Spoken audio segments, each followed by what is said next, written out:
तो पार्ट 14 की शुरुआत वहीं से होती जहां पिछला पार्ट खत्म हुआ था। इनका फिर से टेम्पररी मेमोरी लॉस हो गया था, जिस वजह से उसे याद ही नहीं था कि वो कब यनु के घर से बहुत दूर आ चुकी थी। न वो एक साइकिल लेकर कई घंटों तक हैन को ढूंढता है। एट लास्ट उसे गांव के ब्रिज के पास हैन मिल जाती है, तो वो उसके पास आकर उससे थोड़ा चिल्लाकर पूछता है कि तुम यहाँ क्या कर रही हो, किसी को बिना बताए तुम यहाँ क्यों आ गई, पता भी हमें कितना परेशान था। हेजो इस टाइम पर काफी घबराई हुई थी, पर फिर भी वो अपने आप को स्ट्रांग दिखाने के लिए कहती है कि मैं कोई पेशेंट नहीं है जो तुम्हें हमेशा मेरी फिक्र करने की जरूरत पड़े। जो सुन हैन को कहता कि सॉरी मेरी ही गलती है जो मैंने तुमसे पूछ लिया, क्या कर वो जाने लगता है। इसे देख हैन फाइनली अपने आप को स्ट्रांग दिखाने का एक्टिंग बंद करती है और उसे सब बता देती है कि मुझे कुछ याद नहीं कि मैं यहाँ कैसे आई, मुझे बस इतना याद है कि मैं तुम्हारे घर के बाहर थी, पर अगले ही पल मैं किसी और जगह पे थी, मुझे पता नहीं मैं कब और कैसे यहाँ पहुंची। लाइट आने की वजह से हिन वो उसकी कंडीशन नोटिस करता है। उसके कपड़े गंदे हो गए थे, उसके पैर और हाथ में चोट आ गई थी। न उसे बताती कि वो कितना ज्यादा डर गई थी, जो सुन हिनू को उसके लिए बहुत ही ज्यादा बुरा लगता है। तो वो हैन के पास आकर उसे गले लगा लेता है। न की कंडीशन के बारे में सोचकर ही हिनू के भी आंसू निकल जाते हैं। कुछ देर बाद हिनू उसे साइकिल में बिठाकर घर की ओर ले आता है, तो वो उनके घर से थोड़ी दूर एक पेड़ के नीचे रुकते हैं। न हिनू को देखकर बहुत खुश होती है। हिनू उसे पूछता है कि तुम अचानक यहाँ कैसे आ गई, तो हैन उसे बताती है कि तुम्हारी सिस्टर ने मुझे यहाँ बुलाया, उसने बताया था कि तुम्हारे डैड इलेक्शन में हार रहे हैं क्योंकि उनका अपोनेंट गाँव वालों को फ्री का खाना खिलाकर गाँव वालों को अपनी साइड कर रहा था। हैन शादी के बाद से एक बार भी यहाँ पे नहीं आई थी, इसलिए नव को बिलीव नहीं हो रहा था। तो उसे पूछता है कि फिर भी तुम यहाँ क्यों आ गई। हैन कहती कि डैड बस फ्री का सूप पिलाने वाले से हार रहे थे, तो मैं चुपचाप कैसे बैठ सकती थी। नव कहता है कि अच्छा तो इसीलिए तुमने काउंटर अटैक करके पूरे गांव की दावत करा दी, इवन सभी के लिए इतने महंगे गिफ्ट्स भी लेकर आई। न तो फुल प्राउड के साथ कहती कि तुम्हें तो देखना चाहिए था कि मैंने उस अपोनेंट के प्लान पर कैसे पानी फेर दिया। जो सुन हिनू तो हंसने लग जाता है और उसे हंसता हुआ देखकर हैन भी स्माइल करती है। नव हैन को देख ही रहा था, तभी उन्हें हिनू की फैमिली की आवाज सुनाई देती है, जो लोग इतने बारिश में भी हैन को ढूंढने निकले थे। मॉम तो पुलिस को भी बुलाने के लिए कह देती है और तभी ये चारों पेड़ के पास पहुंच जाते हैं। तो यहाँ हैन को देखकर उन्हें भी चैन पड़ता है। वही हैन उन्हें इस तरह से देखकर हैरान थी, क्योंकि वो लोग खुद बारिश में भीगकर भी उसे ढूंढ रहे थे। घर आकर भी उन्हें बस हैन की ही चिंता थी। वो लोग उससे पूछने लग जाते कि तुम हमें बिना बताए कहाँ चली गई थी, हमें तुम्हारी कितनी चिंता थी। जो सब सुन हिन ने ये सब पूछने से मना करता है। सुन डैड कहते हैं कि हमें माइंड मत करना, हम लोग यहाँ जल्दी सो जाते हैं। तभी ममा करा उन सबको बाहर ले आती है और नव और हैन को रेस्ट करने के लिए कहती है। तो हैन कहती कि मुझे हेयर ड्राई करने हैं। नव अपना हेयर ड्राई ले आता है, पर ये काफी पुराना हो गया था और न इससे चला भी नहीं पा रही थी। नव जानता था कि ये हेयर ड्राई कैसे ऑन होगा, इसीलिए नव ही उसके हेयर ड्राई करने लग जाता है। इससे दोनों की ही हार्ट बीट फास्ट होने लगती है, क्योंकि दोनों एक दूसरे की आंखों में ही देख रहे थे। तो बाल सूख गए हैं कहकर हैन उसे रोक देती है। दोनों चुपचाप से बैठकर अपने दिल को शांत करते हैं। इधर हैन के घर पे सचल मॉम को हैन का वीडियो दिखाने आता है, बताता कि हैन अपने इन-लॉज के घर गई है और वहाँ से हैन की कुछ वीडियोस वायरल हो रहे हैं, क्योंकि हिनू की सिस्टर मिशन की एक दोस्त ने हैन के उनके गाँव में एंट्री से लेकर पार्टी अनाउंस करना, गिफ्ट देना, सब कुछ रिकॉर्ड करके सोशल मीडिया पर अपलोड किया था। मॉम तो ये सब देखकर हैरान होती है। अब इधर हिनू और हैन के बीच ऑकवर्ड सी सिचुएशन बन रही थी, क्योंकि काफी देर से दोनों चुपचाप ही बैठे हुए थे। तो हिनू से पूछता है कि क्या तुम्हें भूख लगी है, कुछ खाना चाहती हो तो बताओ मैं ले आता हूँ। तो हैन उसे बताती है कि मैंने आज दिन में बहुत कुछ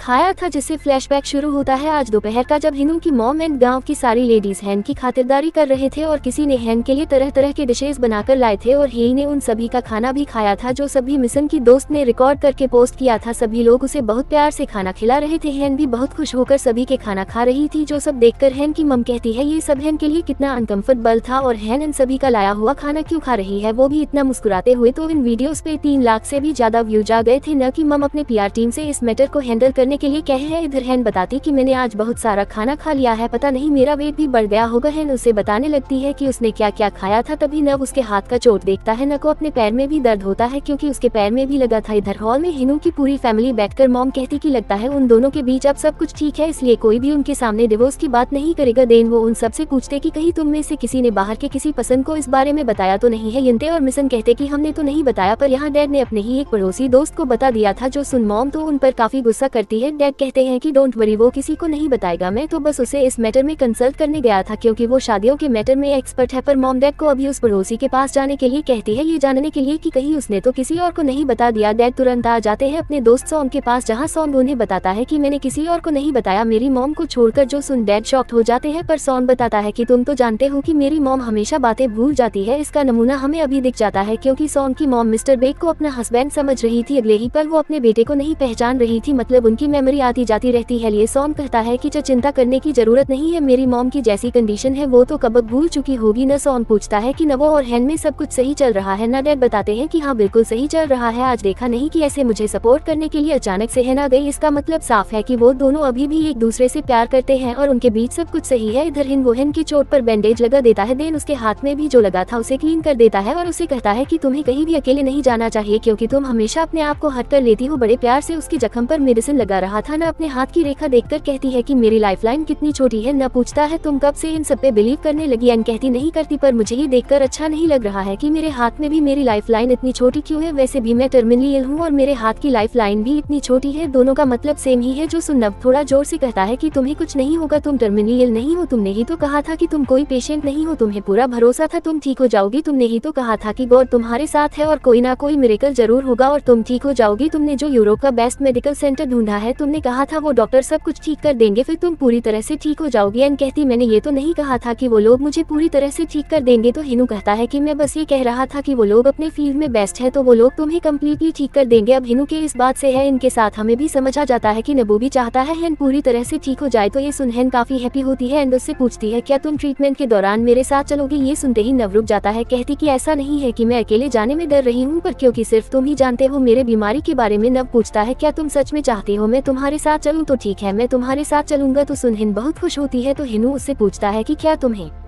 अब भी दर्द हो रहा है। यहाँ फिर से दोनों का आई कांटेक्ट होता है, पर इस बार माहौल थोड़ा रोमांटिक सा बन जाता है। दोनों एक दूसरे की आंखों में देखते हुए करीब आने लगते हैं। न वो न को किस करने ही जा रहा था तो हैन किस करने के लिए आंखें बंद कर लेती है, पर हिनू तभी उठकर चला जाता है। न आंखें खोलती है तो हिनू को सामने न देखकर पीछे दरवाजे की ओर मुड़ती है, पर तब तक नबो बाहर आ चुका था। वो तो चप्पल पहनकर भागकर बाहर चला आता है। बाहर आकर वो अपने आप से कहने लगता है कि क्या तू पागल हो गया था, अभी क्या करने जा रहा था, पर उसे ऐसे ही छोड़कर आना सही भी तो नहीं है। ये बोलकर वो वापस जाने लगता है, पर फिर से रुक जाता है। कहता है तू उसे अंदर जाकर क्या कहेगा, तू उसे ऐसे छोड़कर बाहर क्यों आ गया और अंदर जाकर क्या करेगा, फिर बाहर भी तो नहीं आ सकता, इससे अच्छा तो यही होगा कि तू बाहर ही रह जा। ये बोलकर तो वो बाहर चक्कर काटने लग जाता है। वही दरहन भी सोच रही होती है कि क्या वो भाग गया, पर फिर वो हंसते हुए कहती है कि नहीं यार वो क्यों भागेगा, जरूर उसे कुछ काम याद आ गया होगा, शायद किसी को कॉल करने गया होगा या फिर टॉयलेट गया होगा। ये बोलकर वो स्माइल करते हुए बेड पर बैठ जाती है, पर तभी उसकी नजर पड़ती है घड़ी पर। इसे देख वो कहती है कि पर इतना टाइम तो नहीं लगना चाहिए था। पर धर हम नव को देखते हैं जो अपने शॉप के बाहर बैठा हुआ था और यंते उनके लिए खाना बना रहा था। ते उसे पूछता है कि क्या तेरा और हैन का कोई झगड़ा हुआ जो उसने तुझे बाहर निकाल दिया। न वो बताता है कि मैं खुद ही बाहर चला आया। तो यंते कहता है कि अगर तूने कोई गलती की है तो जल्दी जाकर उससे माफी मांग ले, वरना जितना देर करेगा वो उतनी ज्यादा नाराज होगी, इसलिए अभी का अभी अपने रूम चले जाओ। पर हिनू तो ड्रिंक करते हुए कहता है कि मैं अपने आप को थोड़ा होश में लाने के लिए ही बाहर आया हूँ, क्योंकि घर के अंदर तो मैं समझ नहीं पा रहा कि मैं क्या कर रहा हूँ। नते पूछते क्या समझ नहीं पा रहा। वो तो हैन को किस करने जाने वाले सीन को याद करके कहता है ये तो मुझे भी नहीं पता। वही इधर हैन तो अभी भी हिनू के आने का वेट कर रही थी। 45 मिनट बीत चुके थे। घड़ी को देखकर हैन को तो अब गुस्सा आ रहा था, तो अपना फोन उठाती है, नुबू को कॉल लगाने जाती है, पर कॉल काट कर उसे मैसेज करती है कि अभी तुम कहाँ पे हो। तो नुबू काफी सोचने के बाद रिप्लाई करता है कि तुम पहले सो जाओ। जो देखे इनको तो बड़ा गुस्सा आता है। कहती है पहले सो जाओ का क्या मतलब है, मैं अकेले यहाँ पे सोऊं। अपने गुस्से को कंट्रोल करते हुए कहती है कि ठीक है अगर तुम यही चाहते हो। फोन फेंक कर बेड पर लेट जाती है, पर कुछ ही सेकंड बाद गुस्से में उठ जाती है। कहती है तो वो सच में भाग गया, पर क्यों, क्या मैं उसे जिंदा खा जाती, वो मुझसे इतना क्यों डरता है। बाहर कुत्ते बहुत भौंक रहे थे। न खिड़की खोलकर उन्हें चुप रहने के लिए कहती है तो वो कुत्ते भी डरकर भौंकना बंद कर देते हैं। फिर से बैठकर सोचने लग जाते कि वो मुझसे इतना क्यों डरता है, क्या मैं सच में इतनी डरावनी हूँ। इधर हिनू तो अभी भी ड्रिंक कर रहा था। ते उसे घर वापस जाने कहता है, पर हिनू कहता है कि मैं थोड़ी और पीऊंगा। यंते कहता है कि हैन तुम्हारा वेट कर रही होगी। तभी हैन भी वहाँ पर पहुँच जाती है जो दूर से उनकी बातें सुन रही थी। एंड वो कहता है कि इसीलिए तो मैं नहीं जा रहा, वो सो जाएगी उसके बाद जाऊंगा। जो सुन हैन गुस्से में वापस चली जाती है। इधर यंते पूछता है कि तू जाना क्यों नहीं चाहता। न वो कहता है कि मैं कोई गलती नहीं करना चाहता। यंते कहता है लोग ड्रिंक करके गलती करते हैं। यंते कहता है कि मैं ड्रिंक करके ही कोई गलती नहीं करता, इसलिए मैं इतना ज्यादा ड्रिंक करूंगा कि मैं यहीं पे बेहोश हो जाऊंगा, पर आप मेरी बस एक मदद कर देना, मैं बेहोश हो जाऊं, उसके बाद मुझे मेरे रूम में मत ले जाना। यंते को तो समझ नहीं आ रहा था कि इसे हो क्या गया, इसीलिए वो हिनू के लिए रमन बनाने के लिए जाता है। और टली हिनू अकेले ही बड़बड़ा नहीं लगता है कि मैं उससे कितना नफरत करता था, वो जो करे उसके साथ जो भी हो मुझे कोई फर्क नहीं पड़ता था। मैं उससे इतना ज्यादा डरता था क्योंकि मैं उसे पसंद नहीं करता और शायद मुझे ऐसे ही करते रहना चाहिए। न वो वहीं पे लेट जाता है और कहता है पता नहीं मैं वैसा क्यों नहीं कर पा रहा। ये बोलते हुए वो तो रोने लग जाता है। इससे हमें समझ आ जाता है कि चाहे हिन वो जितना भी बोल ले उसे हैन की कोई फिक्र नहीं है, वो हैन को लाइक